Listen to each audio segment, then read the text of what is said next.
Welcome to In Pursuit of Truth. This is your host, Sir Patrick Mack. A late post for me, and I wanted to let you guys know what's going on. I am having massive computer problems. I'm going to be lucky if I can even get this video uploaded.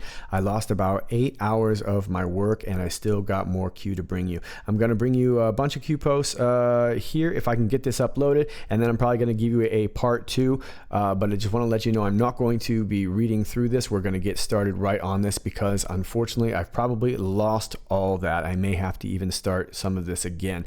But let's get started right here. 9:59, we are taken back to this June 12th post where an Anon asked Q, is Ryan still there because he is going to support POTUS? Q had answered, who brings the votes? House floor? Who decides? Why is that important? Why is this important?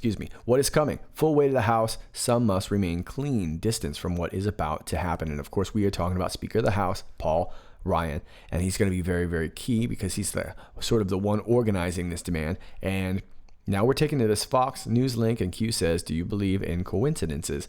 Have faith. And this is the link here from June 17th. GOP will hit FBI DOJ with full arsenal of constitutional weapons if they don't comply with subpoena, Gowdy warns.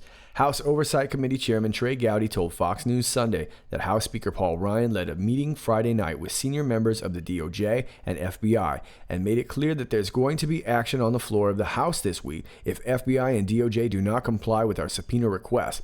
The House Judiciary Committee has requested more than 1 million documents from the FBI and DOJ relating to the Hillary Clinton email probe, the firing of former FBI official Andrew McCabe, and reported surveillance of a Trump aide during the 2016 election. Okay, so we kind of already knew about this. And now Trickety Trey Gowdy comes out on Fox, and he's all of a sudden he's upset again. When first he said FBI did all right, now he's upset. Gowdy said the GOP's actions could involve the full panoply of constitutional weapons available to the people's house. I don't want the drama. I want the documents. Under the heading of minor miracles, you had members of the House working on a Friday night, Gowdy said. Paul Ryan led this meeting. You had House Intelligence Committee Chair Devin Nunes, House Judiciary Committee Chair Bob Goodlatte, myself, and everyone you can think of from the FBI and the DOJ, and we went item by item on both of those outstanding subpoenas. And Paul made it very clear, there's going to be action on the floor of the House this week if the FBI and DOJ do not comply with our subpoena request. He continued, so Deputy Attorney General Rod Rosenstein, FBI Director Chris Wray, you were in the meeting. You understood him just as clearly as I did. We're going to get compliance or the House of Representatives is going to use its full arsenal of constitutional weapons to gain compliance. Last week, emails reviewed by Fox News showed that Rosenstein himself threatened to subpoena emails, phone records, and other documents from lawmakers and staff on a Republican-led House committee during a tense meeting earlier this year in what aides described as a personal attack. Gowdy told Fox News Sunday that the full panoply of constitutional weapons available to the people's house are on the table, including contempt of Congress. I don't want the drama. I want the documents, Gowdy added. In a statement last week, Gowdy said he was alarmed, angered, and deeply disappointed at the revelations in the DOJ IG report released Thursday that analyzed federal investigators' conduct during the Hillary Clinton email probe. All right, so more tough talk from Trickety Trey, and they had this meeting here. And subpoenas are coming. And it looks like by Wednesday is going to be kind of a deadline. And we know that by looking at this next post, 10:15. And these were comments made by Devin Nunes on Fox. And we're actually going to go to that video a little bit later. But this is some of the highlights for you. Mr. Rosenstein, Mr. Wray have to decide. Are they going to be part of the cleanup crew or part of the cover-up crew? Well, we know Mr. Rosenstein has definitely been part of the cover-up crew. And, of course, Q says trust Wray.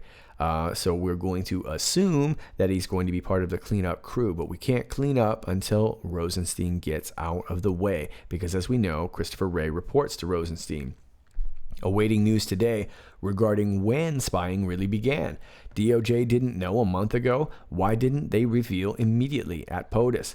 Mr. Rosenstein, Mr. Wray at Devin Nunes on Fox News. Don't get docs that have been asked for. Monday docs should start flowing with plan by Wednesday morning or hell to pay. Not going to be pretty. We can hold in contempt. We can impeach. Thinks we are getting close to there. We have an arsenal and sounds like he has been ready to go for some time now. Do not fear. Stand united and strong. Where we go one, we go all. Thank you, Q and POTUS. And then Q confirms this Anon here. So talk tough, and maybe you'll get what you want, I guess. But we've been seeing this for a while now. Oddly enough, they both use the word arsenal. But are we going to be impeaching Rod Rosenstein? Is he going to get fired? How is that going to go down? It sounds like impeaching could be what Rod Rosenstein is looking at. And looks like we're going to know by Wednesday. That's when we're going to start holding people in contempt and this and that. Now, we know this has dragged on for quite a while. That was the outward narrative. And those who have been following Q, although it's hard to keep patience, we do know that some of this has been stalling. Just for the sake of public opinion, optics, and getting us ready for the midterms. But it's hard to listen to. And now that we've gotten this, remember Q said there were a few different versions of this IG report. There was the Whopper with cheese, which was number 1, and that was the one we want. That's the one that has all of it. And then there's number 2, which probably has some modifications to keep people safe, for anything that's incriminating for people who might be innocent.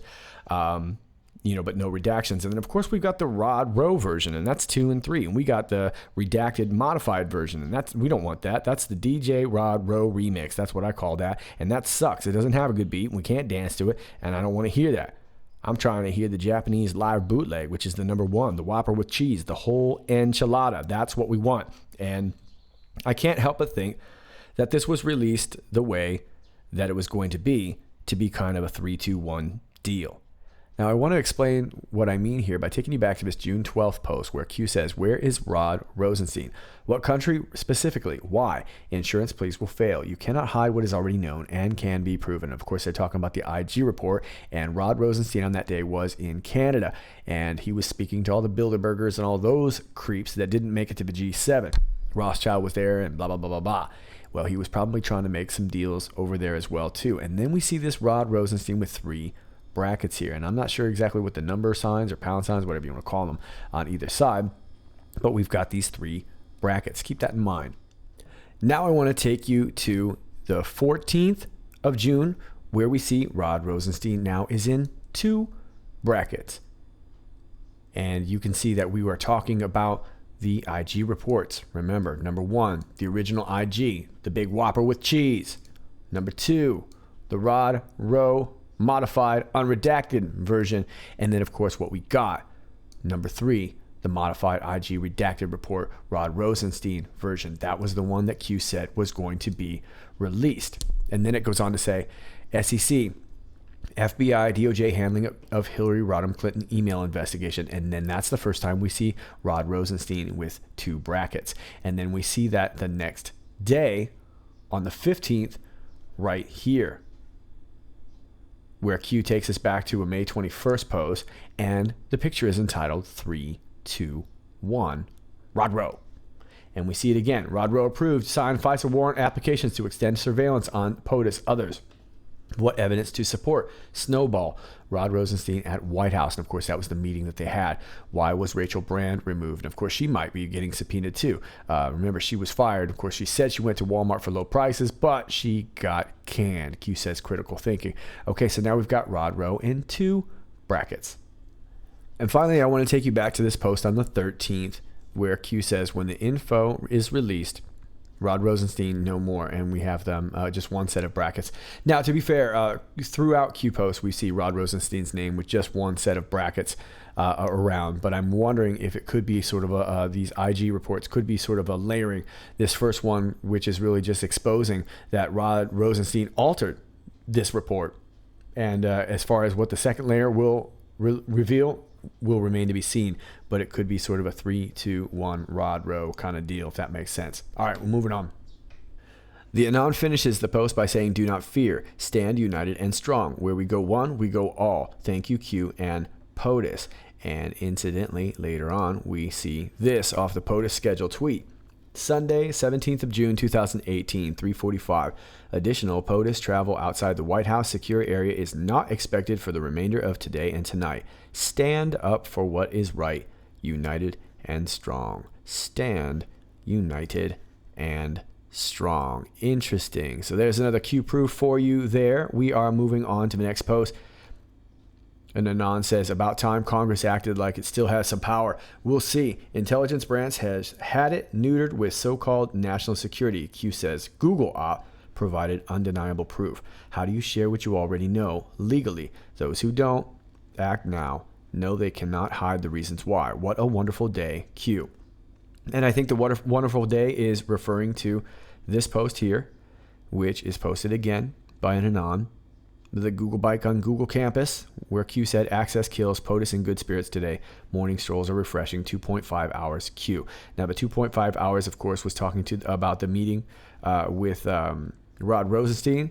And I'm assuming the access kills. I can't help but think that although Eric Schmidt has stepped down, I think Eric Schmidt must be cooperating. Maybe he is turning over these Google Draft comms that we already have anyway. So I would imagine that would be the only way for Eric Schmidt to play ball, and his stepping down also kind of indicates that as well too. So I'm kind of thinking that that would be how you share what you already know legally. You have them share it for you. You have them cooperate. And those who don't act now know they can't hide the reasons why, like Rod Rosenstein. Moving on. Next post coming into 10:32, we get this post where an Anon is comparing Sohail Siddiqui and says, can you confirm Q? Q says, track history Q. Well, it looks like this Anon is on to something, and that's a nice looking set of pictures there that really kind of helps put it into perspective a little bit better. So I have to admit, I called it to be Hussein Haddaki. What did you have? Looks like it could be our boy Sohail Siddiqui. And let's take a look at him off of Rightpedia. Sohail Siddiqui, also Hal Siddiqui, was the best friend and roommate of Barack Obama while he attended Columbia University in the early 1980s. He is identified as Sadiq in Obama's memoir, Dreams from My Father. Obama described Siddiqui as a short, well-built Pakistani who smoked marijuana and snorted cocaine. Siddiqui was from Karachi, Pakistan, and came to America from London on a tourist visa. He overstayed his visa, becoming an illegal alien. Obama first met Siddiqui when he attended Occidental College in Los Angeles. Obama was living with a group of Pakistani students when Siddiqui arrived for a visit. Obama transferred to Columbia University and lived off campus with Siddiqui. Siddiqui was not a student and made his living working in restaurants. Together, they lived in a drug-ridden slum apartment on 339 East 94th Street. Siddiqui got the apartment by lying, saying he had a well-paid job. The apartment was furnished by what they could find in the streets. Obama and Siddiqui would go out together and enjoy the nightlife of New York City. Siddiqui claims Obama stopped using drugs when he arrived at Columbia. Obama eventually moved out when Siddiqui's drug use began to interfere with his studies. To help his old friend, Obama gave Siddiqui a job reference. Siddiqui is a recovering drug addict and now works for a community theater in Seattle. Siddiqui is a strong Obama supporter. On his phone message, he says, "My name is Hal Siddiqui, and I approve of this message. Vote for peace, vote for hope, vote for change, and vote for Obama." All right, so it looks like back in the day, Barack Obama was getting a little freaky with Sohail Siddiqui. And I want to just show you here. This is the most recent thing I could find. Looks like Sohail Siddiqui is in Seattle as a sales exec. Not exactly sure if that's the same one, but that's what I got. Now I want to take you back, and I do want to take you in the weeds, but I'm not going to take you in the weeds. But I want to turn you on to this blog, and the link will be down below. This is off of mindcontrolblackassassins.com, and it's a very long blog and very interesting to read. But I want to just read what this guy wrote about Obama and Sohail, and we'll take it back just a little bit. As we know, Obama too had an absolutely weird and bizarre upbringing and background for a U.S. president. Now you're going to have to read his blog to understand Obama too, but we're still talking about Obama here. Obama too was a scientific, satanic, ritually sexual, and trauma-based abused child. He wasn't raised by a father or even a father figure. He was only raised sporadically by his mother, Stanley Ann. She was a secular humanist, she that condemns the concept of God. In Indonesia, he was raised by Evie Above, the outcast transgender male prostitute. In Hawaii, he was raised by Graham's grandfather, the red light district pot-smoking drunk, and by Pops, a UK ultra-monarch handler. Frank Marshall Davis, the vile pedophile, a hideous and absolutely ungodly bisexual man. And then it goes to talk about a little bit with his obsession with T.S. Eliot. And this really is an interesting read, but let me just read the last part here. Above, in 1981, Obama too had his own wasteland drama going on, holding hands with his Pakistani lover and roommate, Sohail Siddiqui. Obama 2's creators and handlers have done everything possible and consistent with nurturing and grooming a boy from Brazil for the highest elected office of the United States, a cybernetic and robotoid, a son of none, and a demonic seed. In part 3, I will review Baby Barack Hussein Obama 2. So this guy's got some interesting stuff, and it's a pretty great little blog. And I have yet to delve all into it, but it goes into a lot of depth as far as talking about rituals and how Obama came out of these rituals and how he was raised. And so I do highly suggest that you read this, and I will probably be reading this after I finish the video as well to get more into this blog. But it's at mindcontrolblackassassins.com, and the link will be down below. But that looks like our boy Sohail Siddiqui. We are moving on. 10:53, we get this Twitter link, and Q says, listen carefully, what will this week bring? And that link takes you here to this interview on Fox News, Maria Bartiromo with Devin Nunes. We talked about this a little bit earlier, and I'm going to play you just a little bit here. Before we went to the break, you said you want to be part of the cleanup crew or the cover-up crew. That was a very important analysis that you raised, because we are looking at this text from Peter Strzok to Lisa Page, his girlfriend, when he says, no, Donald Trump will not be president because we will stop it. That was on August 8th. We just got this information, this text, in the IG report. It's all in the IG report. How come we didn't see this text sooner than this, when we know that just 4 days later, Peter Strzok said to Lisa Page, same couple, he says, we need an insurance policy. We knew that we had that insurance policy text months ago, but for some reason, this text did not see the light of day until the IG report. Why? Well, what you're going to have to believe, now I'm just telling you, I'm not saying that I believe this, I'm just telling you this is the story that you're going to hear, is that at the high levels of the Department of Justice didn't know about this until a week ago, and the Department of Justice and FBI had only learned about it at the beginning of May. Now, I'm not sure that's probably all true at the highest levels. They just learned about it. But I think the bigger question is that, was this just some technical glitch, as they tried to claim in the past? Or did somebody deliberately get rid of that text? And you have to understand, because that text message is so damaging and shows intent and shows the context of all the other text messages that surround that text message, and it's at the beginning of the investigation, you have to ask yourself, did somebody actually try to remove that text message from the FBI? So Nunes sounds like he is not a fan of the DJ Rod Rowe remix. He wants the original, unredacted, unmodified report, as do we all. And it sounds to me like nothing else will do. Now, of course, we've had a lot of tough talk for a long time. Action should be being taken, I guess, by Wednesday. We'll see how that goes. Horowitz is scheduled to testify anytime. That will be later today. Could be by the time you're watching this video. But either way, I'm guessing that this unredacted IG report could be coming sooner than later, because it seems that the deep state is now panicking and people are making those last minute bargain deals in order to save their hide. And it's probably going to result in a lot of people testifying. It would not surprise me to see Rachel Brand. Like I said, now we have Christopher Steele saying he is going to deliver like a video testimony or video deposition kind of thing. And now, of course, we've got Peter Strzok, who is making some deals too. And we're going to be hearing from Peter Strzok as well. More on that in a little bit, but let's move on. 59 minutes past the hour of 10. An anonymous says, Q, happy Father's Day. You are furthering the divine stride of our founding fathers. May you feel their blessing, and may they shower keen intelligence, power, and safety upon you. And then Q responds with a Donald J. Trump tweet that says, my supporters are the smartest, strongest, most hardworking, and most loyal that we have seen in our country's history. It is a beautiful thing to watch as we win elections and gather support from all over the country. As we get stronger, so does our country. Best numbers ever. And Q responds, thank you and God bless.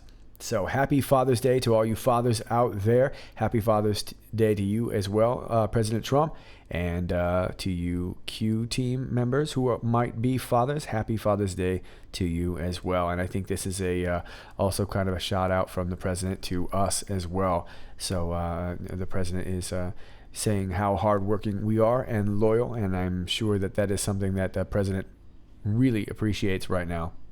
All right, let's move on. 1 minute after 11, Anon posts this graphic, and let me bring it up here. There we go. Now, this was the letter to Inspector Horowitz, and I don't know if you can see that, but I'll read just the red part here that says, "We are concerned that during this time, people may have changed the report in a way that obfuscates your findings. Per Congress's oversight authority, we request you supply your original drafts along with the final published form." And that's the highlighted part of this letter here from June 14th. And of course, Q's post came on the 13th, the third part, modified IG redacted report, Rod Rowe. And of course, that's the DJ Rod Rowe remix that we're talking about, okay? And then we're comparing this with the tweet from President Trump on the 5th. And this sentence says, "Hope report is not being changed and made weaker." So we're all pretty clear that this report has been changed. It has been made weaker. It is modified. It is redacted. And it's definitely obfuscating our findings. So it's time that we start counting down to 3, 2, 1, Rod Rowe. And it looks like it's just another Q proof as well. And the Anon says, this sums it up right here. What will this week bring? Proof that Rod Rosenstein altered the IG report, and that is what Q said. So that is what we will be ultimately finding out this week. Now, whether or not it actually brings the unredacted IG report, I'm not really sure, but it will probably bring, it's going to be sort of the slow walk as far as how we bring this truth to light too as well. All right, let's move on. Now it appears that we are in Catalonia, more particularly Barcelona. And as you can see off in the distance, there is the Sagrada Familia. And God, it's almost like they're never going to finish building that thing. But in the foreground, we can see this hashtag QAnon. And of course, the QAnon phenomenon is spreading all over the world. We are watching more and more countries, particularly right now, EU countries, start to protect their borders more. And of course, that is in direct correlation with mass migration that's going on in Spain. It's coming from the African border. Now, of course, Spain has always had issues along the Catalonian border as well. And I don't know how that relates to the World Cup when a lot of those Catalan players play for the Spanish national team, if that kind of intensifies everything. But Q is making the statement that Spain is also watching. And yeah, I think Q wants us to know that the world is watching. And that's what he says. Barcelona, the world is watching. Truth, light, Q. I wonder who took that picture. Maybe it was George Soros. Maybe he was celebrating QAnon, you think? El mundo está observando. So, bienvenidos to our friends from Spain. Do me a favor, scooch your chair over, make a little room for our Spanish friends as we bring the world to some truth and light. Let's move on. 39 minutes after the hour of 11, we get this Twitter link to this video right here. Let's take a look.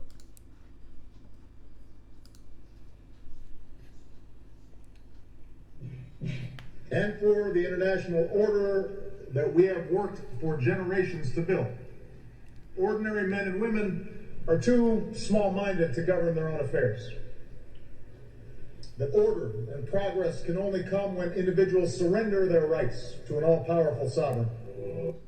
Okay, well, as much as I don't love Obama, I don't love this video either. I'm not really sure I completely understand this. This is chopped up. I've seen this before. It looks to be fake. Obama speech given at the Bilderberg group. Unless I'm missing some sort of code about the B here. I'm not really sure. Now, if you go to the other link, it says here, President Obama speaks to Europe here in it's a full address in Belgium about the importance of Europe staying united in the face of Russian aggression in Ukraine. Doesn't exactly say what the exact event is here, but I just think it's important to distinguish that. I'm not really sold on this video. I'm not really sure what I'm missing here. So if there's a code here that I'm missing, you guys can let me know. But I don't want to talk too much about this video because it's chopped up, and unless I really truly understand what the point is, I don't want to give you a bad representation. So let's just go ahead and move on. Next post here.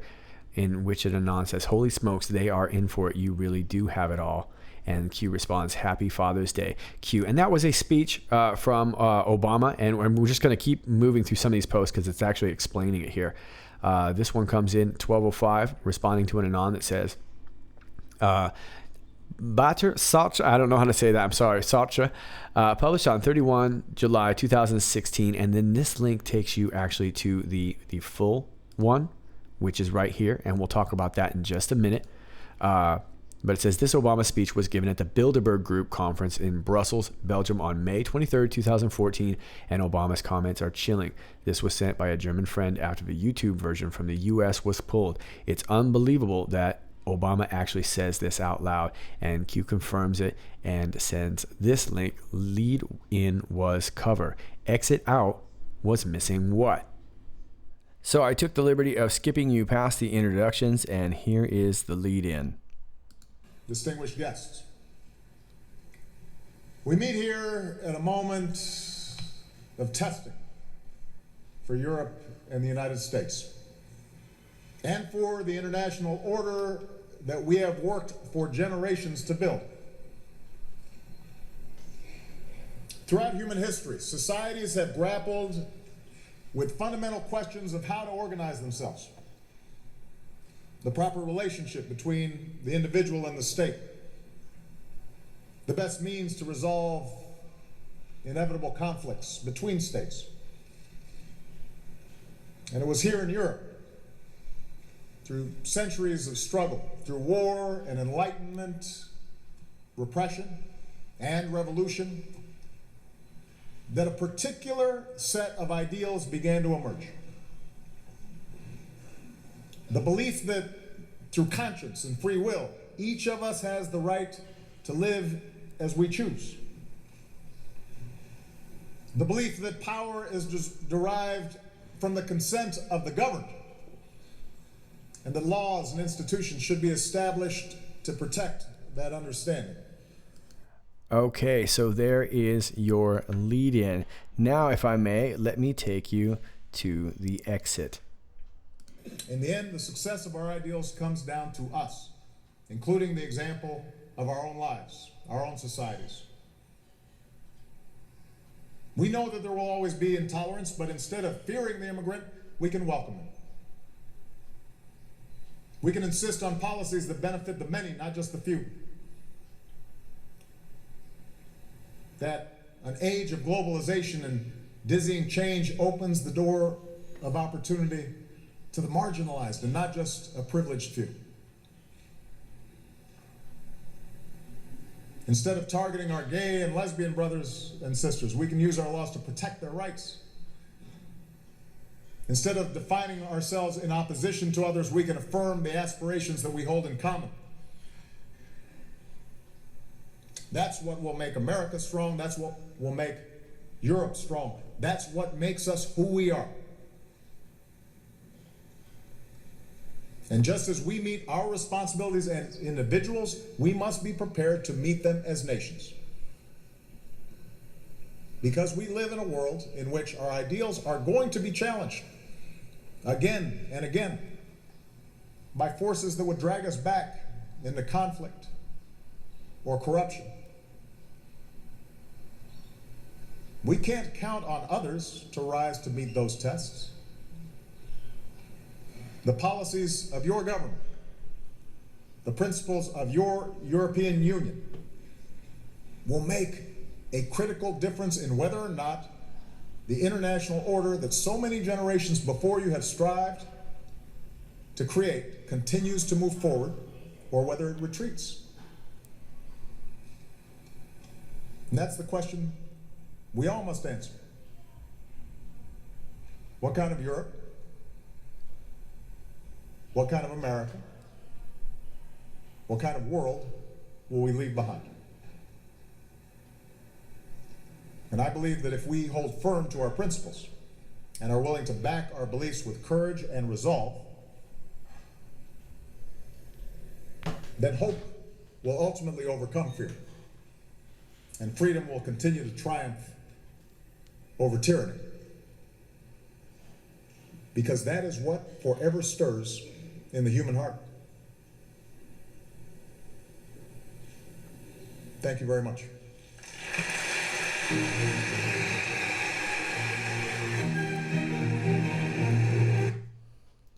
There's a lot you can take away from this video. I'd love to be able to play more for you. But if I could kind of sum it up, at least from my perspective, he sort of starts off speaking about conservative ideals and how they're sort of antiquated and steeped in bigotry and racism. And then kind of weaves us into the globalist perspective.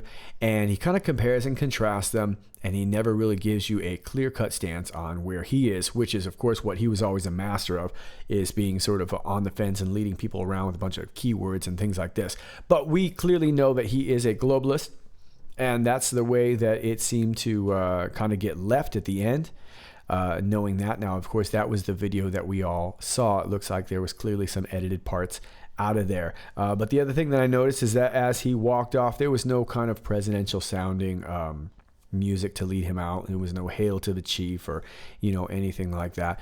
And of course, that's very typical of our friend Obama, who has always had such a deep, deep love for the USA. So yeah, I would say the lead in was sort of a cover, and the exit out was missing something very, very presidential and somebody that would actually love our country and be interested in the ideals of the USA.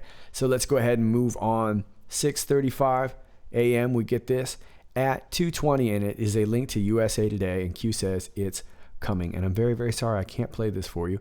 It says the uploader has not made this video available in your country. If it is Saturday Night Live, I guarantee you I'm not going to be able to play it. And even if I could play it, I wouldn't be able to play it because I would get nailed for a copyright strike. So keep in mind, all us people who are presenting anything related to Q, if we do anything that really touches something, especially something like Saturday Night Live, they'll hit us right away. But I will give you my, I guess my best take on it. It was a skit with Alex Rodriguez, famous baseball player, and of course basketball legend Charles Barkley, and this it's a Saturday Night Live comic, Kenan Thompson. I think he's been there for a while. He's a child actor as well too, and he was playing a fictional Steelers linebacker who played only 9 career games over 7 seasons. And he makes a reference about being woke. This is a, blah, blah year, and you need to be woke. And he's kind of this punch-drunk sounding football player.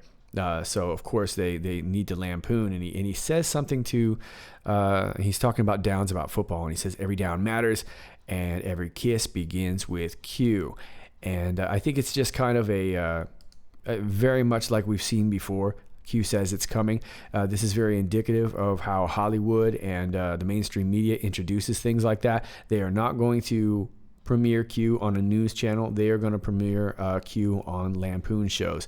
And of course, Q first was mentioned in Comedy Central, and now Saturday Night Live. So they want to make sure that when it first gets into your head, you are already thinking that it is just a bunch of malarkey. So let's move on to this. This Anon says, Q saying the anti-Q talk is about to go mainstream in the biggest way. Yeah, exactly. And then Q gives us this Snopes link. Says, plus Snope building algorithm to now track and refute all claims as false. Yeah, so as soon as something comes up with Q, it's going to build this algorithm. And I'm not going to read this whole article for you because it's Snopes, and Snopes is trash, and we all know it's Soros trash. But here's an example. You see this tweet from this truth seeker. Q warned us about the possibility of a false flag yesterday. 24 hours later, 10 dead in Santa Fe. Yeah, hashtag QAnon. Yeah, exactly. So they're trying to attach us to this ridiculous, whatever it might be, and just kind of lead people off into the weeds. And it's difficult because, like Q has said, the world is watching, and a lot of people are new, and they don't know necessarily who to trust and whatnot. And if you're not getting it off these boards, you're not getting it from Q. That's why it was so important to stress that there's no outside comps. But you can see, and I'm sorry, I don't want to read this whole thing. They picked on this Laura Loomer, who I really like on Twitter. She does a lot of really good work, and they're kind of just trying to lump everybody in as a bunch of knuckleheads. They're talking about active shooters and this and stuff. And so everything here is going to make everybody look like a bunch of right-wing knuckleheads. Okay, and I think you could even probably relate that to the guy who was who they took away off the what was it? The Pat Tillman road by the Hoover Dam the other day. I don't want to go way into that, but I think that was really suspect as well too. How does this guy get an armored truck and then talk so casually inside the truck? So they're just trying to kind of basically link us to all these crazies. And Q says now that they're building this algorithm now to track it so that automatically they can just refute it. Well, we all know how well Snopes does at that kind of stuff. Q says, for a LARP, we sure do get a lot of coverage. Must be all the original picks. 7 Delta today, word for word, plus 7 POTUS. How many days in a week? Enjoy the show, Q. Well, I'm going to talk about all this in just a bit. But yeah, for a LARP, Q sure does get a lot of coverage, and it must be all those original picks. Those are always very, very key. As far as the 7 Delta today and all that, I'm going to talk about that in just a second in the next post. But how many days in a week? Of course, 7. Enjoy the show, Q. Now, let's finish off Snopes here. And if you don't mind, I don't want to go way into Snopes because we already kind of know about Snopes. But this Anon says, Snopes is run by the left, anything but impartial fact checkers. The more they attack Q, the stronger we become. Q says review lawsuit, GoFundMe plea, review financial disclosure, review formation date, review initial investors, controlled. Well, the lawsuit was this company, was a vendor called Proper Media, and it said they couldn't get their site back. And they continued to insert their own advertisements on the site. And Snopes claims that they make all their money off of the advertisements. So that keeps them from all their revenue. Now, this is off of their GoFundMe, which is Q was just talking about. And you can see that they've raised $828,000 of this $2 million goal. And this has been around. This couple started it back in actually 1994, but it got kind of popular later on. But they're having all these legal issues. And of course, Q has kind of warned that this would be coming. Now it says here on their site that as of February, the Superior Court ruled that Proper Media is not a BARTA shareholder and upheld the appointment of Brad Westbrook to BARTA's board of directors. And then in February 22nd, the Superior Court entered a judgment in favor of David Mickelson, dismissing all causes of action brought against him by Proper Media. So we shall see what happens. It ruled in their favor, but this is still kind of ongoing. Now, I said the formation date was, I don't really know the exact date, but I believe it would be 1994 when the couple actually started it. Review initial investors. Well, it was George Soros, and of course you're going to have a hard time letting Snopes tell you that. And I'll show you why. Now, I do a lot of searching all day, folks. And as you can see, I just typed in Soros, Snopes. And you can see it is just a bunch of Snopes articles knocking down anything that you can try and find on George Soros. And in general, folks, if Snopes says it's not true, it might be true. So there you go. And Q says controlled. And I think the whole point, obviously, is that Snopes is going to be going after us very, very hard, because that, of course, is the globalist agenda. And so anytime now with this algorithm that something comes up with Q, it's probably going to start sending it to Snopes. And of course, there's still a lot of people who believe in Snopes. Now let's move on, because I want to explain this other one real quick. And this takes you to this graphic right here. And as you can see, Anon clearly explains Q post at 12:48, which is right here in the top left corner, 12:48. Happy Father's Day. POTUS retweets White House at 12:55, 7 minutes after Q. Happy Father's Day, 12:55, plus 7 POTUS, word for word. Do you believe in coincidence? Yeah, I don't know. But as far as this 7 Delta today goes, I think there might be another meaning, because Q is asking us how many days in a week, and Q is asking us what's going to happen this week. So maybe this is a marker, a 7-day marker. Let me know what you guys think. But there is another Q proof for you. And for those who are new to Q, we will be getting a lot more of those as we go on. And of course, the president always is giving us proofs of Q as well too. All right, listen, we've got some more Q posts to cover, and I still got to get to them. They've literally been coming all day as I've been trying to make this video, and it's already getting late. This comes out later than I usually like to put it out, and I want to get this out to you. So let me get on these, and I will get back at you at a part 2. Probably have the same date, just a /2 on it. So be on the lookout real soon for that. I'll put that out. But let me grab something to eat, stretch my hammies, and get you something else. And until then, stay cool.